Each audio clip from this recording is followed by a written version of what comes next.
तोरीबारी, नमस्कार खर्सेटोको बोट हो कि के हो यो, नमस्कार यहाँको रुख बिरुवाहरू। अब हामीले के गर्नुपर्छ भने गाउँ बनाउने हो भने आफ्नो गाउँमै आउनुपर्छ। अब तोरीहरू फलिराखेका छन् है, तोरीहरूले राम्रै छ, तिमीहरूले गर्दाखेरि यहाँ तेल बनेको छ। अब अहिले केराका बोटहरू छन्, केरा बेचेर पनि अब धनी हुन पाइएछ। अब हामी कृषि क्रान्ति लागिरहेका छौँ। अब हामीले चाहिँ आफू सचेत हुनुपर्छ। मान्छेले वास्ता गर्न छोडिहाले। अब यहाँ तोरी रोप्दै छ, गोड्न पनि आउँदैन, केही गर्न पनि आउँदैन, मल हाल्न पनि आउँदैन, के गर्नु। अब सबै चाहिँ हामी मिलेर अगाडि बढ्नुपर्छ। मान्छेहरू यहाँ सबै दानव भए। अब रुख बिरुवाहरूले सबैले चाहिँ मान्छे जस्तो भएर काम गर्नु पर्यो। मान्छेहरूको चरित्रै ठिक छैन होइन, मान्छेहरूको चरित्र पनि ठिक छैन। अर्कालाई गाली गलौज गर्ने, नराम्रो काम गर्ने मान्छेलाई हाई हाई गर्ने, राम्रो मान्छेलाई चाहिँ अब तपाईँको चाहिँ नराम्रो व्यवहार गर्ने। कलियुग लागेको छ क्या अब है, कलियुग लागेछ।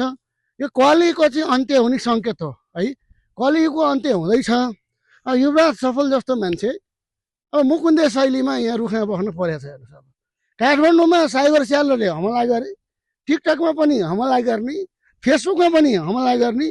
अब रुखमा चढेर मुकुन्देलाई चाहिँ मान्छेले बिर्सिने भए। युवराज सफल रुखमा छ। अब हेर्नुहोस् रुख बिरुवाहरू होइन, म त अहिले स्वच्छ मान्छे हो।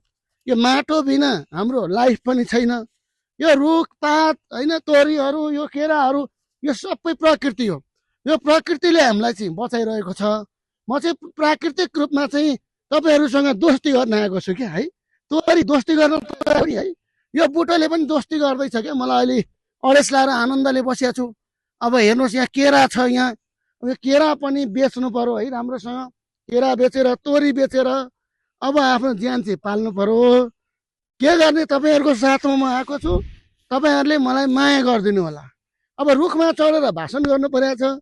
मान्छेहरू सबै मासु भात खान गए, चुनावको नाममा हिँडे। सहरमा कसैले पनि, गाउँमा मान्छेले कुरै सुन्दैनन्। हेर्नुहोस्, अब बाध्य भएर तपाईँहरूलाई चाहिँ मैले नमस्कार गरेर चाहिँ मेरो भाषण सुनाउन आएको छु। अब हाम्रो देशमा कृषि क्रान्ति गर्नुपर्छ। अर्ग्यानिक खानाहरू नखाएको कारण हामीलाई विभिन्न रोग व्याधिहरू लागेको छ, रोग लागेको छ हामीलाई। अब हाम्रा चाहिँ मिसौटेवाला खानाहरू, मिसावट भएका खानाहरू खान परेको छ। अर्ग्यानिकतिर चाहिँ हामी फर्किनुपर्छ। तपाईँहरूको शरणमा नआइकन हुँदैन।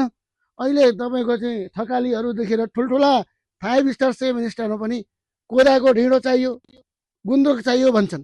तपाईँहरूको भ्यालु मान्छेले बुझ्दैछन्। म पनि अब 15-16 वर्ष सहरतिर थन्किया मान्छे, तपाईँहरूको माया मार्न नसकेर म आएको छु।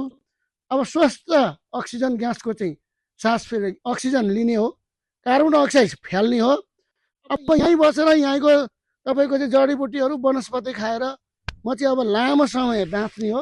अब सहरका ती फोहोर खानाहरू, अस्वस्थकर वातावरण, हो हल्ला, कोलाहल, मुद्दा मुद्दा मुद्दा मुद्दा भनिएको छ। आनन्दले बसेको छु। अब यो रुखै मेरो घर भयो। मेरो बस्ने ठाउँ पनि यहीँ हो, सुत्ने ठाउँ पनि यही हो। अब मरि गए पनि यो रुखलाई छोड्न चाहिँ म सक्दिनँ। अब ल मजाले म बस्छु। अब आनन्द छ मलाई, स्वर्ग जस्तै आनन्द। हेर्नुहोस् त, गाउँमा म अब बसिसकेँ। तपाईँहरू मेरो मित्र, तपाईँ मेरो गर्लफ्रेन्ड, मेरो बुढी, मेरो बाबा, मेरो साथीभाइ सबै तपाईँहरू। अब ल, अब प्रकृति केन्द्रित भइसकेँ है म त। अब ल।